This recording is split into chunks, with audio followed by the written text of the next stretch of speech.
Here we are. What episode number is this?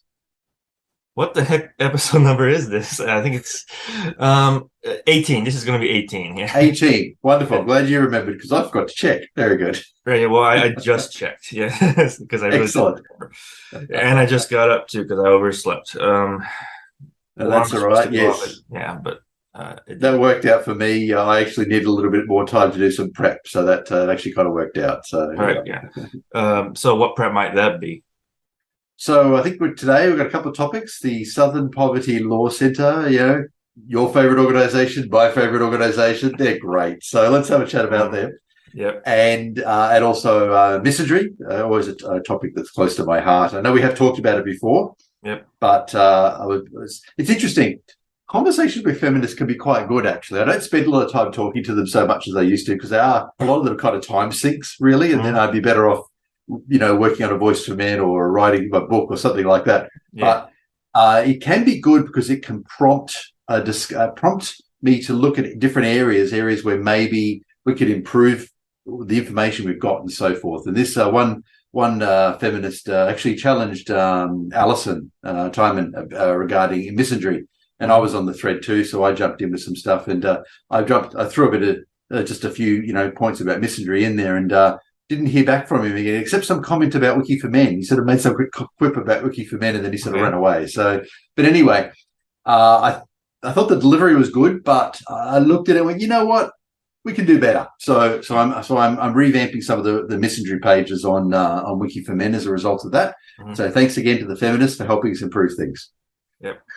Not only are they a good marketing department, they help out more behind the scenes. Exactly. They're great. Q&A. Yeah. QA, quality assurance. Yes. Yeah. Yeah. That's right. Yeah. Yeah. That's right. Yeah. Mhm. So I guess Southern Poverty Law Centre. Now, I don't know. Do you want to jump in there, or do you want me to give a quick spiel on them?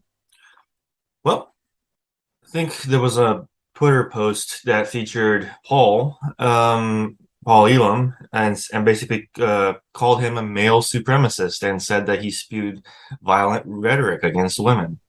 Yep, yep. Yeah. And I have to say too, I was kind of happy. Thanks, guys. They mentioned me in the article.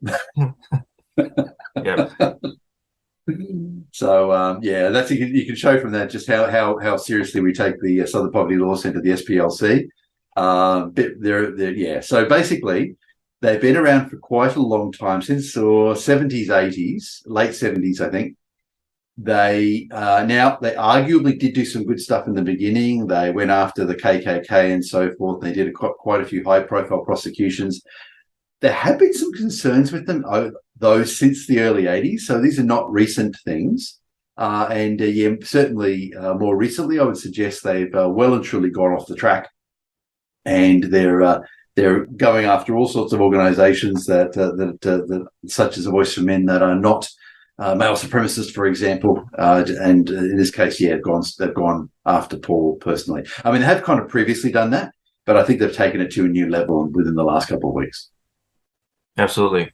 And this all comes sometime after the FBI made a statement that words like red pill and I think someone correct me if I'm wrong, but like MGTOW or even silly Yes. words like Chad are considered like hate, basically hate speech, I suppose. Exactly. Yeah, Yeah. absolutely right. It was a bit ridiculous, and I actually I mean I've been doing copy edit on a Voice for Men for many years, and I have got quite good at picking up and just reading a document and picking up problems with it as a result of doing copy edit on probably thousands of articles by now. I read through it once, checked the links, and found two problems, which I tweeted to them. So I don't know if they fixed the problems. So there was an incorrect link on the article. It claimed the article was from 2011, and it was actually they claimed the article was from 2022, and it was actually from 2011. Yeah. Now, which one could say that this kind of made it all seem a bit more recent and relevant than it would otherwise be, because if you look at the rest of their links about things Paul was saying, they're Mhm. all, such as false as they are, we're all still from around 2011, 2012 to a large degree. I think maybe a 2013 in there or something. So it's all really older material, which they keep bringing up. And then lo and behold, one of these links says 2022. Now, could have been a simple accident. I don't know. But it certainly, on the surface of it, appeared to make it all appear more recent and relevant.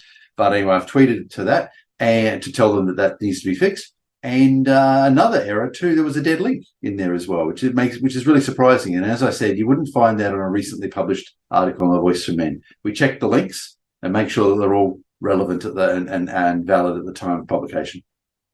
Not at the SPLC, apparently. Right. Yep. So yeah. Yeah. So that makes me. I was going to say that makes me wonder if it had been sitting there for a while before they're published. But anyway, they should have checked it regardless. Exactly. Right. Hmm. And I guess the attitude we need to take about this is that, screw them, fuck them, right? We've got to keep on just doing what we always do. We're not going to let them bully us.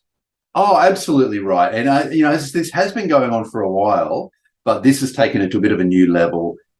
So basically, just a quick rundown. It's a lot of people over many years, going back up to 10 years now, would claim that a voice you would often see on Facebook and Twitter and so forth, it would say the SPLC has declared A Voice for Men a hate site. I would often see this in 2013, 2014 and so forth. And it wasn't true at the time. It wasn't true. Okay.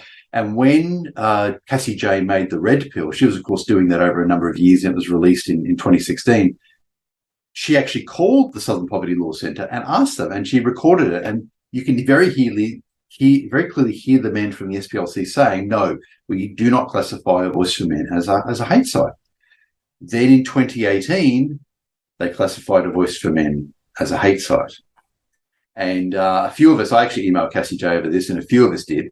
And she actually called the SPLC again, and they did confirm to her again over the phone. I understand that, yep, that was the case, and that's what they had. But anyway, it was interestingly, for many, many years, this was something that was widely circulated and was incorrect, right? But in the end, they actually, 2018, they pulled the pin, and they actually went ahead and did it and declared A Voice for Men to be a hate site, which I found to be absolutely extraordinary. Absolutely. And then recently they've gone and done this. Now, perhaps I got a bit cynical in my old age, or after being doing this for a few years, but it kind of seems like they're trying to stay relevant to me. Yeah. Every few years, they'll just sort of pull something out that's out of the hat. Nothing's happened in particularly recently to prompt this from the SPLC, at least as far as I know. Paul Elam, of course, transferred A Voice for Men to me in January 2022, which is mentioned in the article. A number of other things I think they're a little bit off with some of the stuff they've said, obviously, and it's flat out wrong with a number of things, but they at least recognise that. Paul, of course, as I've said many times, he's really returned to his roots with XY Crew, with counselling for men and so forth. That's Paul's background. So, if anything, he's not really, having the public profile that he would have had a few years ago. And so it seemed the timing to me seems very strange, and I do think it's really about SPLC trying to remain relevant. Speaking of trying to remain relevant, because you don't use the word misogyny this time. They use male supremacist. Yeah. Right. So they're trying to kind of keeping up with the Joneses, as it were, and they're trying to. Because I think they know that misogyny is a bit of a tired. I think you're right. I think most people are kind of starting to see through it. But speaking of misogyny, so we're going to kind of veer off a little bit here. So Posey Parker, I think her name was, is kind of trying to keep on going on with her anti-trans rallies and such. Yes, that's right. Yes, right. And people who I've noticed that the people who defend her accuse, and there's people critical of us who point out her hypocrisies that women have been invading male spaces and whatnot. We try to point that out, but her defenders accuse us of being woman haters. So it's like it's hard to tell if it's a conservative or a leftist anymore that's doing the whole misogyny thing now. Yeah, so it's actually really interesting what's happened, of course, and this has all really happened in the last. I mean, it's been building for a while, but I would say 5 years, but maybe even a little less than that. Actually, that's probably it's really started to pick up, and there's this huge split within feminism well, you've now got well, there's long been a problem with the trans movement in terms of feminism, but it's absolutely broken apart now. And the people like Posey Parker, who we might call TERFs, and other feminists might even call TERFs, are now referring to themselves as women's rights activists. So this is something I really become aware of just recently. I think this is really quite new, and they have dropped the term feminist. And I think if there's any evidence that they coordinate their activities behind the scene, just watch how quickly they dropped the term feminist and started. If you look at all the recordings and news interviews, they're consistently referring to themselves now as women's rights activists. So I think they are really trying to differentiate themselves from feminism, or separate themselves from feminism, which they are now perceiving as a pro-trans movement. Yeah, but I'm still insistent on calling them a women's privilege movement, not a women's rights movement, because yes, what right don't they have, really? Yeah, that's actually good. I like that, and I think we'll add that to Wiki for Men. Actually, yes, yeah, absolutely, yeah. So that's I think a really new movement we're seeing. The split's been coming for a while, but the problem was for a number of years that they both referred to each other, or they both referred to themselves as feminists. And I think that the TERFs have realised this was a problem, and they are rebranding as women's rights activists, not to be confused at all with men's rights activists, because there's a great deal of difference there, and we really don't see eye to eye with either one of these groups for various reasons. Right. So it's interesting, of course, Posey Parker, and her name's Kelly J, but I think a lot of people know her as Posey Parker, and that's certainly easier to say than her full name. She, as many will probably know, she had quite a problem in New Zealand, actually, where she basically had to be removed by police from the location, and with the police officer being heard on the record saying that they basically couldn't protect her because there were so many thousands of people, they couldn't guarantee her safety. So they removed her from the location. And there's another one going on. Is that right, in Ireland or Northern Ireland? I don't remember exactly where it was, though it is surprising that she's trying again. It is really interesting, of course, because the feminism for a long time, feminism is, of course, very authoritarian. And for a long time, they would shut down our events and so forth. And my feeling is, at least in relation to us, they've kind of lost a lot of steam.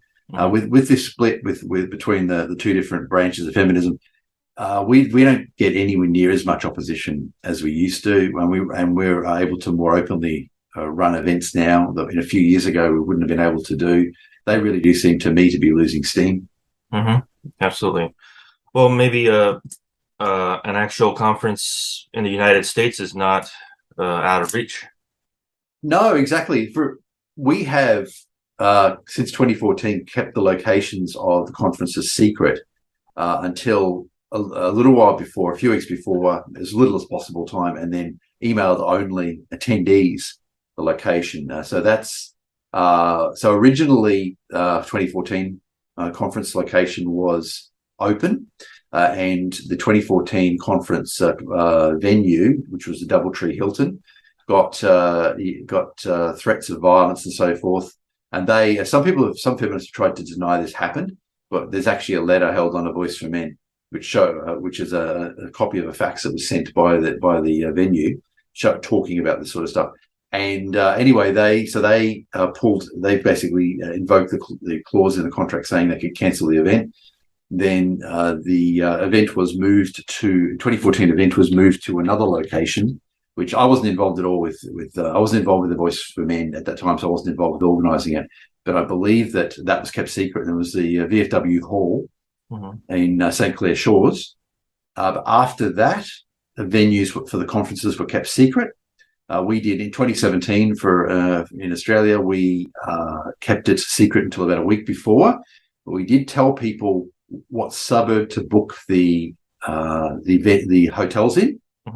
And that was because we held the event on the Gold Coast, and there are literally hundreds of hotels within that and neighbouring suburbs, and so and also a number of event locations and so forth. So even though we told people what suburb it was in, there were so many different events and hotels and event locations and so forth. Nobody could figure out where it was.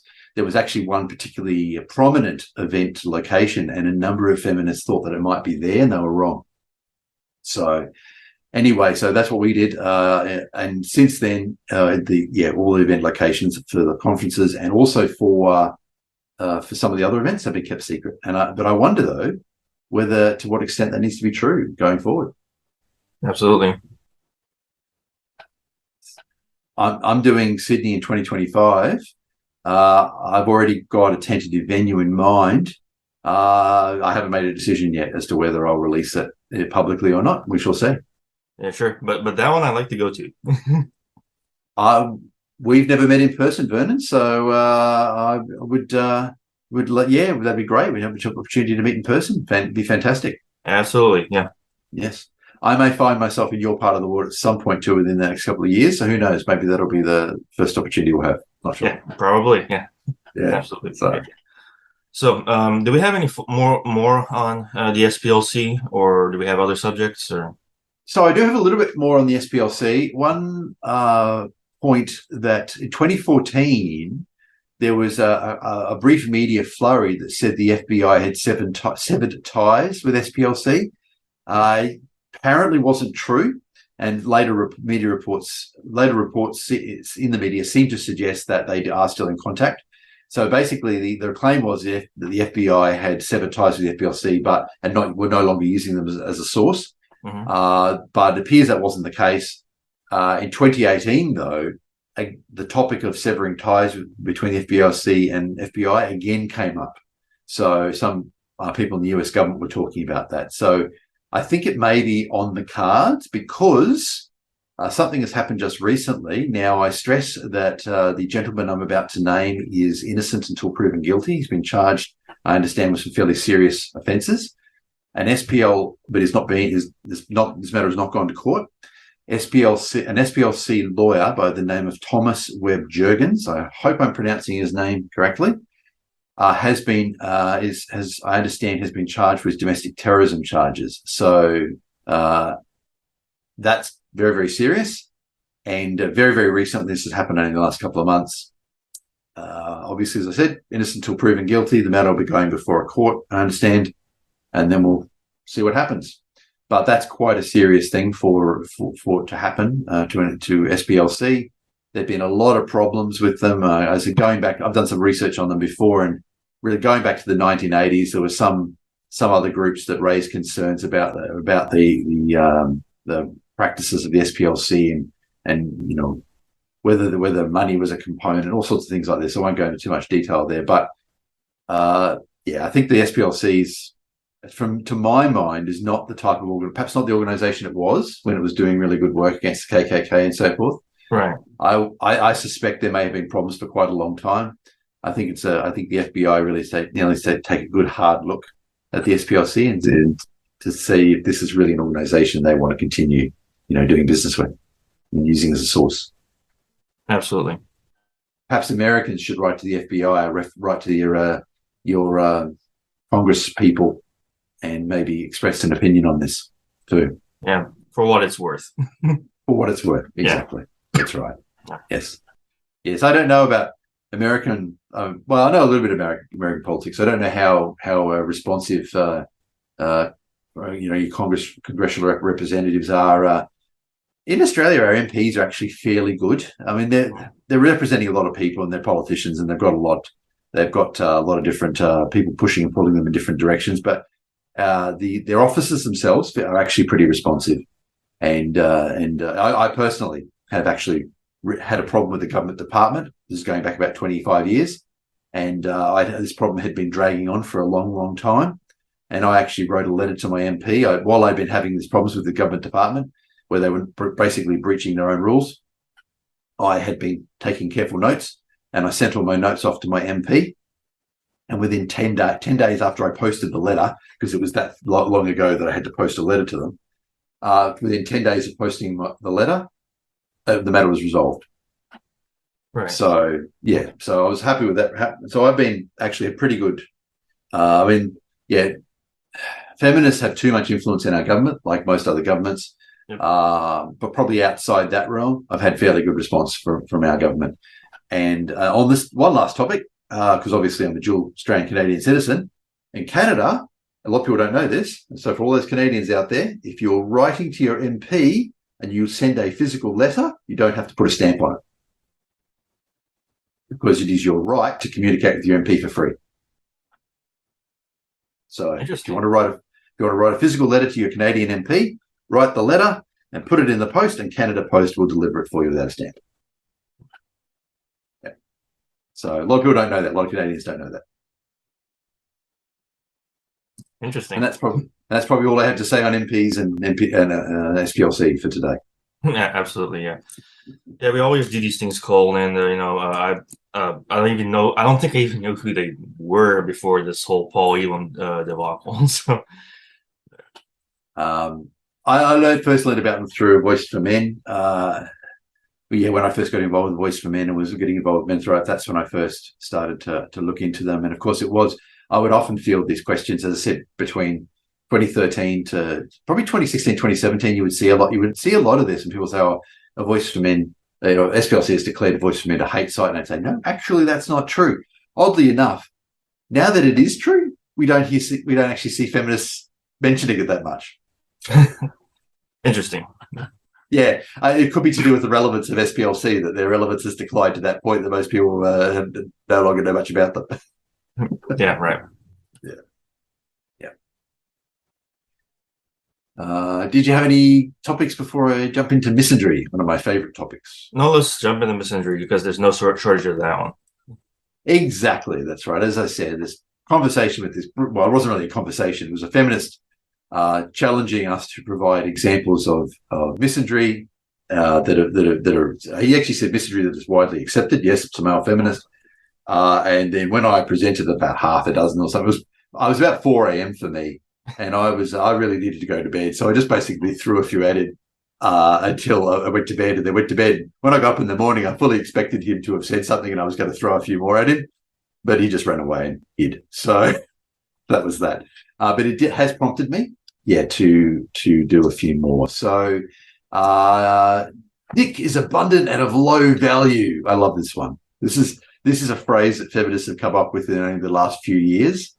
So they're basically saying that men are easy. This actually, I don't want to talk about it today, as I said, because I want to do some more prep work. But I am going to argue in a future episode that a lot of men have much lower sexual desire than is generally recognized in society. I said to Vernon before this episode, I really didn't want to do it this episode, because I want to dot my I's and cross my T's a little bit more. Yeah. I am not claiming it is that I have proof this is the case. I'm saying there's a lot of anecdotal evidence this is the case, and that the data, that the research that's being done probably misses it for various reasons. So I think this is a real problem. I think if you actually sit back and look at it, look at what people are saying, I think you can see it's a real problem. And I do think the researchers, I don't think this is necessarily deliberate. I just think that the way that the research has been done is missing this problem. And I actually am friends with one of the researchers I'm going to mention. Bettina Arndt's done some great research on this, and she's found a disparity here. But as I said, I'm not discounting her research at all. I'm just saying that I think there's other stuff going on as well, and it's possibly somewhat. Some of it has come about more recently too. And Roy Baumeister is another one. He's a gentleman. He's written some really interesting stuff both on misandry. Roy calls himself a feminist, but he's done some interesting stuff on misandry, and he's talked about he's done a lot of research on sex as well. Interestingly, Roy Baumeister is actually living in Australia now. So he actually lives within driving distance of me, as in he works within driving distance of me. He actually moved to Queensland, my home state, a few years ago, and is working and actually works at my old alma mater, the University of Queensland. So I invited Roy Baumeister to ICMI 17, but he politely declined. I appreciate that he that he was able to, he did respond and politely declined. Would have been nice to have seen him there, but in any case, that's all right. So he does agree with the arguments about men's issues that we talk about, but he doesn't. But he still, if I understand correctly, doesn't agree with men's rights activism and our approach to it. So that's such as it is. But anyway, he's done some great research, but on this particular topic, I disagree with him. Anyway, that's a topic for another day. I'll get my data in order and present my argument. Right, absolutely, yeah. Because I'm curious to hear about this myself, because I'm still kind of skeptical of the I would be skeptical of the premise if I were to hear it myself. Right? Yes. No, that's fine. And note that skepticism is not the same as cynicism. Skepticism is about asking questions because exactly. I have questions. Skepticism is good, and one of the differences between the men's rights movement and feminism is we're always happy to be challenged. Unfortunately, many of the challenges that feminists make are absolutely ridiculously weak, with all sorts of logical flaws and all sorts of things. By the way, I've been involved in men's rights for 10 years now. I'm yet to find a feminist that can argue properly, that can, and I'm quite serious there, that can put forward a decent argument. Now, I will exclude Christina Hoff Sommers and Camille Paglia and probably Roy Baumeister, but other than people like that who have recognized boys, the issues facing men and boys, among any feminist that rejects that, I'm yet to find one who can argue adequately. So this is a general challenge. I've been looking for a feminist like this to debate for 10 years. If you can present me with a feminist who can put a decent argument together, I'm happy to argue them live on any of these topics. Right. That's a standing challenge to any feminist who can do it, because I am yet to find one after 10 years. I used to actively look. About 5 years ago, I kind of gave up looking because I haven't found any that can argue the way out of a paper bag. But anyway, if anybody thinks there are any out there who can do that, I'm up for a live debate. Absolutely. So, yeah. Yeah. And go ahead. No, I was going to say, so Dick is abundant of low value. That's reminded me. It's casual misandry, but it reminded me of this whole argument. I don't think that it's true in actual fact. And on the long list, oh dear, I'm diverting a little bit, but along that topic, Peter Wright has been doing some really interesting stuff recently in talking about how, now I probably should make sure I'm using the right terminology, but basically the argument is that many mammal species, males pursue females, but in Homo sapiens, that it's actually bidirectional, that both males and females both pursue each other. It is true that females tend to be more choosy, more selective. I think that's probably a fair statement, but nevertheless, in our species, there's quite a bit of evidence that males and females actually pursue each other. And there's actually a really interesting old statement, or what you call an old phrase, I suppose, almost a cliche, that I heard as a child, actually. And I think it's fallen out of use now, actually, but it does speak to this sort of thing, as if suggesting that people in the past kind of knew about this stuff implicitly. The statement is, he chases her until she catches him. It's an old phrase that refers to male-female or intersexual mating rituals, if you like, or mating practices. And the argument is that the claim is that men are the ones who are actively pursuing the women, as in overtly doing so, but the women are doing it too. They're just doing it in a different way. So it kind of plays to my personal metaphysical theory about masculinity and femininity. Like, masculinity is that which is reaches out for and makes something of his value his own, while the female invites it. Yeah.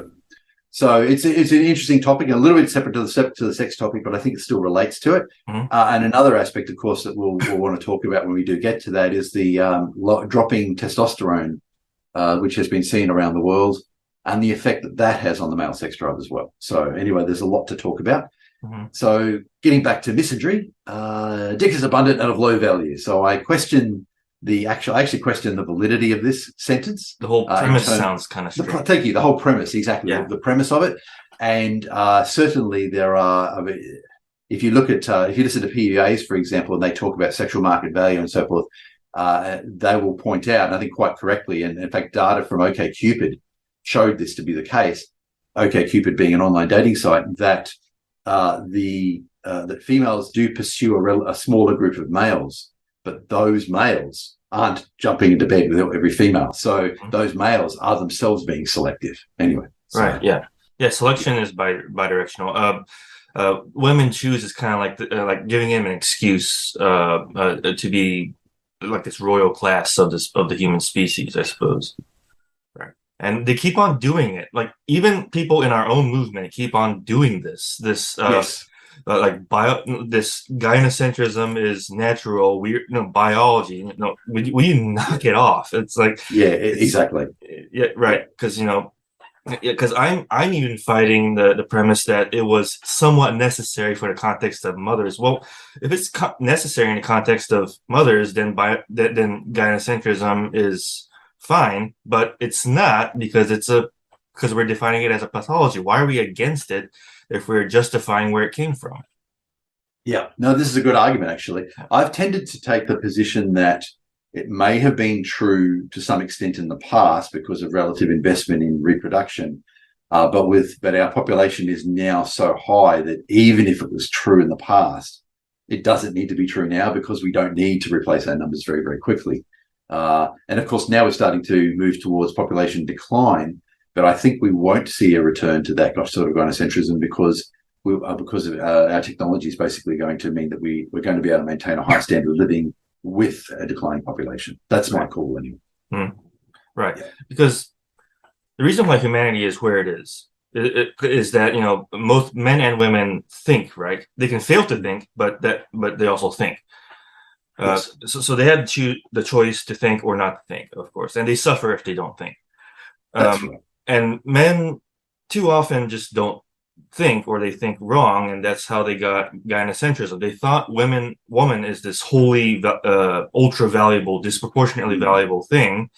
It's not because of biological instinct, because we're trying to rise a bit above it. We're actually practicing proper intellectual volition now. So, and because you bring up the technology thing, well, that's that's a human phenomenon, right? Because we're using tech, and we're improving technology. So we're thinking harder and we're becoming more independent in our mind, or if we use it right. Technology can be a cause of complacency, but for the most part, it's a result of us using our minds. And so the higher up we go technology, the less gynocentrism should be excusable. Yes, I agree. I think it should be in the past, even to the extent that it may.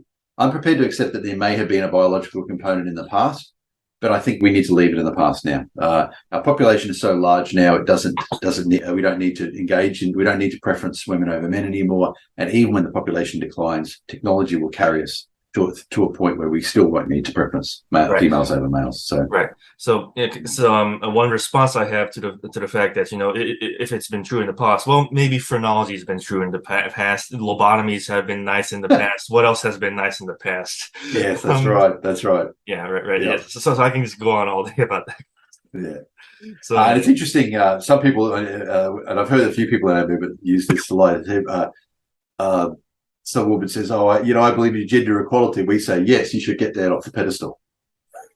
Exactly. Yeah. Like that's. Yeah. Right. Yeah. Yeah, and that comes, by the way, from a lot of that comes from, as Peter Wright and others have shown, from medieval Europe, where that sort of, and if you can absolutely see this in medieval European writing, the women were viewed as morally superior to men, and that's carried through to the modern age.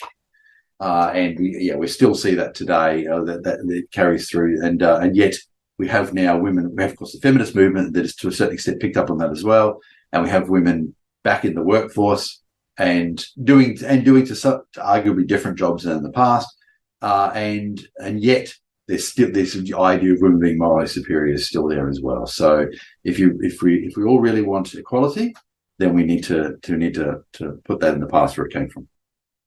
Absolutely. So I was also going to mention Baha Mustafa. So one of my new sort of catchphrases, I guess, is "We remember." I've been using this a bit on Twitter lately. We remember.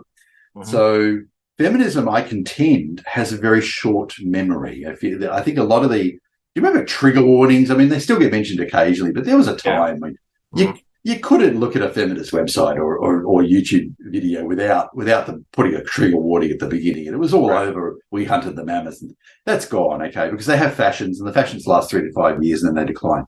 Over in men's rights work, we've got a bit of a longer memory than that. So we remember people like Bahar Mustafa.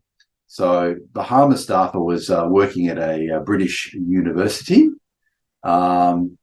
Yes, and she was Goldsmiths University actually, and yes, she was tweeting with hashtags like kill all white men. Sorry, actually, and on her there was actually a picture at one point of her office. She was being employed by a university student union, I believe. Yeah, so she was a Goldsmiths student diversity officer, and she actually had on her door at one point, I recall, a little sign, something about male tears, a little teardrop drawn in, just hand drawn and stuck on her door.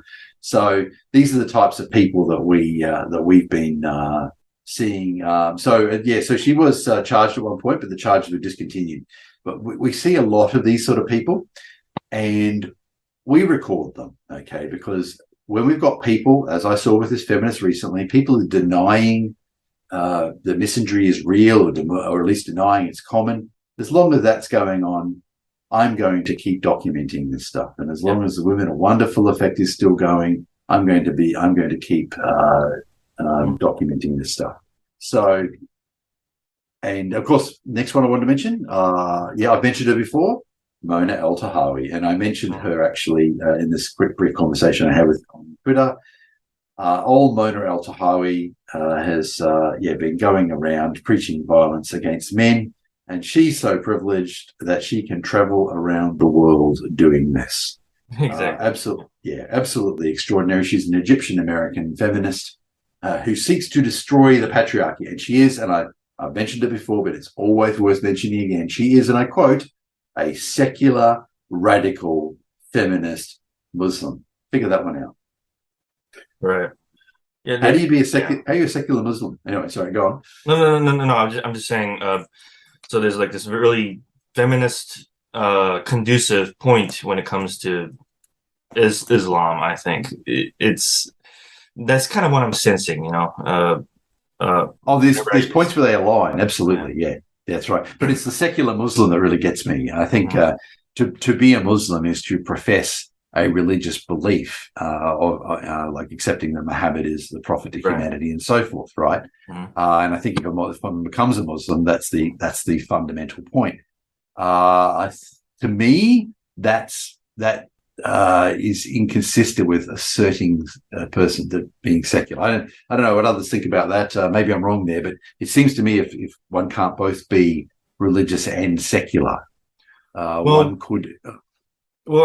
I actually have an interesting thought on that one. So every time I hear someone use the word secular, it's like they're trying to convert some kind of religious point, but in a non-religious context.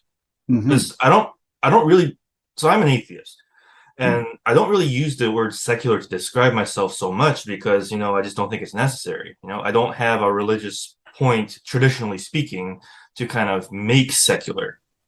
You know what? Does that make sense? Also an atheist. Yes, I'm also an atheist. And I also don't call myself secular or use the term secular to refer to individuals. I might refer to an organization as secular, or I might say a country is becoming more secular, but I would not use the term in relation to an individual. And I just looked up the dictionary definition, and the dictionary definition that Microsoft Bing is giving me is not connected with religious or spiritual matters, contrasted with sacred. So yes, so I would say possibly secular means not religious, whereas Muslim inherently means religious. So I would say that there's an inherent contradiction in there. Yeah, right. One can't be a secular Muslim. I don't think one can profess Islam and also be secular. Yeah, little bit of a divergence here, but this is a kind of a point I've always found interesting. So I don't know if you've looked at the concept of excommunication. It's a Christian term, the concept of excommunication. Very much. I know of it. Right. It's actually really kind of interesting because every religion has a concept like this. Now, in Christianity, it's called excommunication. It's probably in particularly a Catholic term. Excommunication explicitly does not claim the person is not religious. An excommunicated Catholic is still a Catholic, because religions this gets down to the idea that a lot of people today seem to think that people in the past didn't think very much about these sorts of concepts, but they did. In fact, Christian theologians, for example, thought a lot about the nature of Christianity and so forth, as well as working out how many angels may fit on the head of a pin. But they did think about these concepts, and excommunication, that they realized, and this comes back to this about what Mona Al-Tahawi is just saying, that they realized that they can't tell someone they're not religious. That a person may be acting against the precepts of Christianity or against the precepts of Islam or whatever, but the religious authorities were well aware of the fact they couldn't say the person's not a Christian, because that is about belief, fundamentally about belief, right? So all they could say is that you're not acting in accordance with the religion as we see it, and we're cutting you off from a religious hierarchy, from the system, from our church, right? So excommunication is termination of the connection to the church, but it doesn't say the person isn't a true believer, because they could be a true believer. They're just not following the precepts of the religion. I just always find that interesting. That's because it shows that they did think about these things, and Islam has a similar concept, and other religions do. So anyway, so she can profess to be a Muslim, but she may be acting in a manner which is not consistent with the precepts of Islam, as say imams would describe. Right. Yeah, and more to the point, I think there's some phenomenon of secular Christians too. Like, I think Richard Dawkins kind of describes himself as such, because he follows his idea of Christian traditions and Christian beliefs, but he doesn't believe in God. So that's just another way the whole secular thing can be applied here. Yeah. So he basically recognizes the value in the laws and the philosophy of Christianity. I suppose so. Yeah. I think that's my understanding of how he went. I could be wrong too, because I don't know a terrible lot about Dawkins. But so more on secularism, because so it could be interpreted in two ways. So when I think of a secular country, it's that the nation is secular, so people can privately practice whatever religion they want. They're not confined to just the one. So that's one way I can interpret secularity. But the second way, well, go ahead. I'd call that freedom of religion. Yeah, right. So I think, but still, I think that's I stand by my point that I think that if it's secular, then that freedom of religion is kind of more possible. Actually, and before you go into your second point, I just want to comment. Yes, actually, I think that does make sense, because you can look at countries. I think from memory, Italy has a state religion, and if a country has a state religion, then not being a member of that religion could be a disadvantage. So yes, I suppose I can see where you're coming from. If a country is fully secular and doesn't have a state religion, then it's not going to be any sort of disadvantage to not be a member of that religion in that country. Exactly. Yeah. And the second point is the one I already mentioned, that it's trying to make just trying to extract religious ideas into a secular context. Now, and the biggest example here that I can think of, and I'm always going to come back to this, is male genital mutilation, because it came from religious ideas, but now it's sold in a secular context in the idea of cleanliness, and it just looks better, or some horse crap like that. So I think that's the other context of secularism that I can think of. Yep. And while we're on the topic of that, I just want to note that that a growing number of Jewish people are not cutting their children, and doing something called the Brit Shalom, and that is basically an alternative ceremony which doesn't involve cutting. And also, too, it's worth mentioning that the cutting ceremony in Judaism is known to have not been as serious in the past. It actually got more severe about 2,000 years ago. And it's actually, some have argued that it was in response to Christianity, that because as Christianity split off the Jewish community, both groups actually wanted to differentiate themselves from the other. And one of the ways that Judaism did this was to make the circumcision ritual more severe. So Yeah. that is what some historians have claimed. And yeah, I'm not going to claim that is a gospel truth, ironically, but sorry, but that is what some historians have argued, that it was actually in response to Christianity. So, Right. Yes. So anyway, did you want to carry on that topic? No, that's basically it on that topic, but more to what you just said. Sorry, clear my throat. I think that's where the mistaken stereotype, well, currently mistaken stereotype of just the tip comes from. Because, maybe it was, depending on ritual, just the tip way back then. I think it was, yeah. What we're doing right now is farthest from just the tip. It's like half the skin area, more than that. Yeah. It's just... Yeah. It is much more severe than most people realize, and there are all sorts of problems associated with it. There are, if people only want to be concerned about women and not men, there's plenty of evidence at this point that it actually causes a number of problems for both women and men in terms of having sexual intercourse. So a lot of women, there are quite a number of women who have reported problems with dryness and difficulty and so forth, and they said they went with an intact man and they didn't have problems. So I think it's something that I would encourage everybody to look into, even if they're only doing it even if they're doing it from a selfish point of view rather than doing it from the point of view of objecting to it because it's wrong.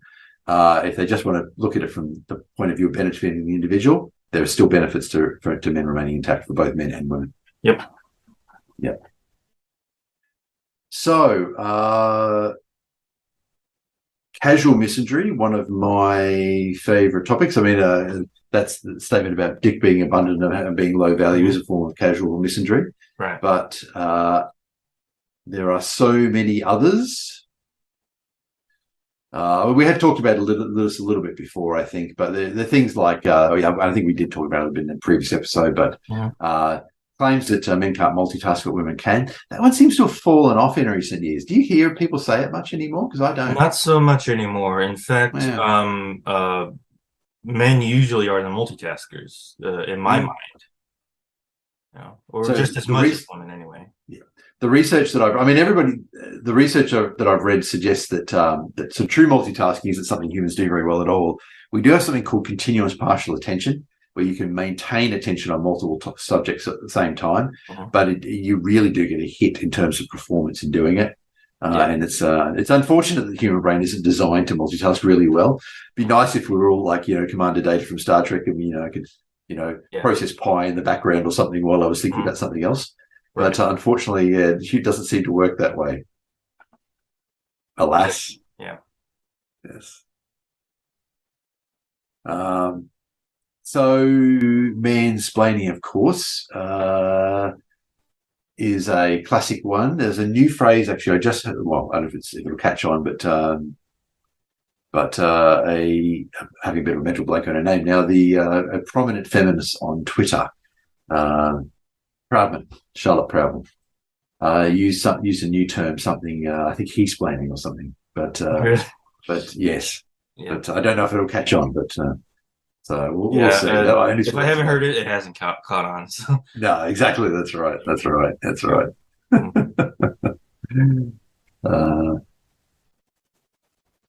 Yes, that's probably actually all I had on casual mystery, because I realized we have actually talked about it in a previous episode.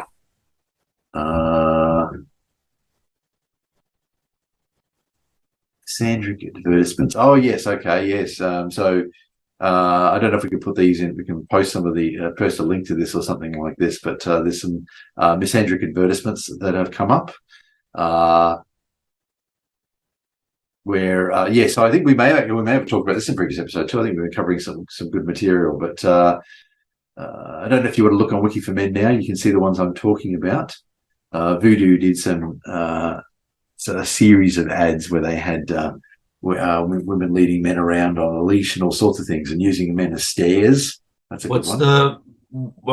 You said Wiki for Men, so what am I looking at? Misandric advertisements.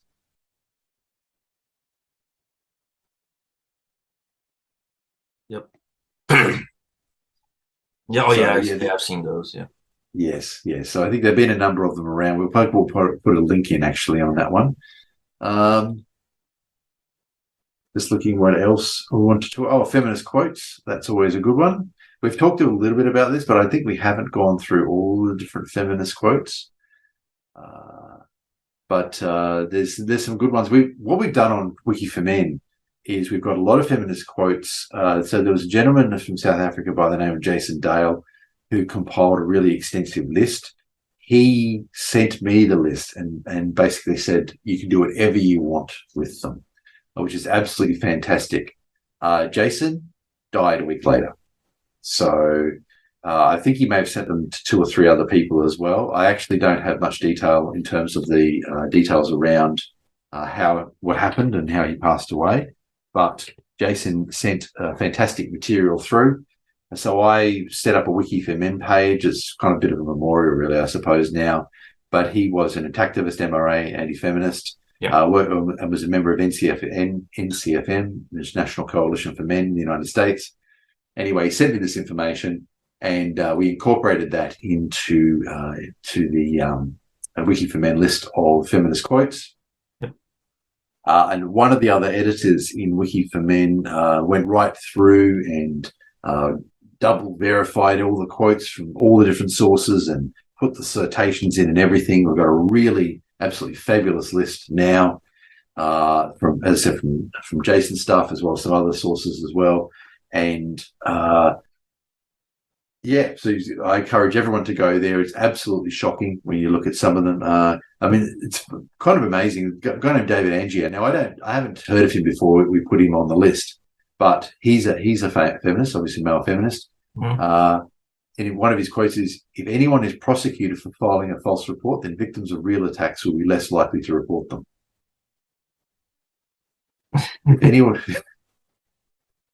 If anyone is prosecuted for filing a false report, then victims of real attacks will be less likely to report them. Yes, so we've got to let all false accusers get away with it, apparently. Right. Politically, Catherine McKinnon, that's a classic one. Politically, I call it rape whenever a woman has sex and feels violated.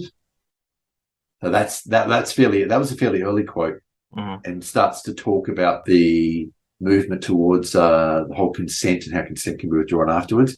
That all happened after Catherine McKinnon's time, but I think she was there at the beginning of those sort of ideas. Catherine Commons, men who are unjustly accused of rape can sometimes gain from the experience. I love that one. Yeah, that's a familiar one. Yep. Barbara Jordan, I believe that women have a capacity for understanding and compassion which man structurally does not have. Does not have it because he cannot have it. He's just incapable of it. That'd be a female supremacist statement. Mm-hmm. Yeah, we have a lot of false accusations rights activists here. Yes, exactly. Sharon Stone, and I stress that we've double-checked all of these quotes. The more famous and powerful I get, the more power I have to hurt men. Mm. That was Sharon Stone. Yep. Susan Brown Miller, bit of another older one. Rape is nothing more or less than a conscious process of intimidation by which all men keep all women in a state of fear. And T. Grace Atkinson, this one I find really interesting. The institution of sexual intercourse is anti-feminist. Oh, thanks. Oh, okay. Fair enough. Right. So everyone who willingly participates in sexual intercourse is anti-feminist. Great. There's a lot of them. Yeah. No, I won't claim all those people are anti-feminist, but I do love that quote, though. Anyway. Right. Yes. Mm-hmm. So, I don't know if you've got any other areas you wanted to talk about. No, I think we've spent an hour pretty well, I think. I think so, yes. So SPLC, as I said, thanks very much for the mention. That's great. As I said, you guys, along with feminists, are great at being the marketing department. Fabulous. Yep. So yes, we laugh at them. Yeah. Yep. Yes. Absolutely. Yes. Yep. I think they're plunging into irrelevance, quite frankly. At this point, that's my call on the SPLC. Yeah, well, I hope the men's movement doesn't plunge because we don't have our marketing department because they're plunging. No, that's right, exactly. So one of the fun things about it, I think the feminists will always be there. At least there'll always be some of them to keep marketing for us. One of the fun things about it is, it's so overt, it's so ingrained. I can say this openly, and they can't, and they won't. Nothing will change. They can't do anything about it. Feminism has consistently embraced and extinguished other movements. You can see this earlier men's movements that did this too. It did it to atheism, to the skeptics movement, where they had Atheist Plus, and it's absolutely infested skeptics organizations and so forth. Yep. It's done it with the open source movement to some extent. It hasn't completely succeeded there. That's something that I've been involved with for a long time. They can't do it to us because they demonized us so much. They can't then join us and take over and extinguish our movement. So this comes down to them being the marketing department again, where a few have tried. A few feminists have got the idea, well, we'll call ourselves MRAs and join and extinguish it, and all the other feminists turn on them. And they quickly have to recant, or they're destroyed in the public space. They get cancelled. Yeah, and we're wise to it too. We know a feminist when we see it in our own movement. We do, absolutely, and we're also quite cautious about letting people in. It's quite a lengthy process, and we check people out. We have to before we let people in because we have a lot of sensitive information going on, and we can't have that escape, affect people's lives. So. We are careful, but you're right. A lot of them you can see. We picked them actually. There's back in 2013, I think, around about the time I was getting involved, Men's Rights Sydney, which has always invited feminists to attend and have a civil discussion. Remember, this was around the time of feminists pulling fire alarms and using vuvuzelas to shout down speeches and so forth. So it was a time when a lot of feminists were quite willing to I think they were a bit more organised perhaps now than they are now. They were quite organised and prepared to shut down our events. But Men's Rights Sydney said, and you're welcome to come along and talk to us as long as you do so civilly. And then this gentleman came along and he talked, and they were a bit suspicious of him. They thought he was a feminist. But anyway, even though he didn't declare himself as such.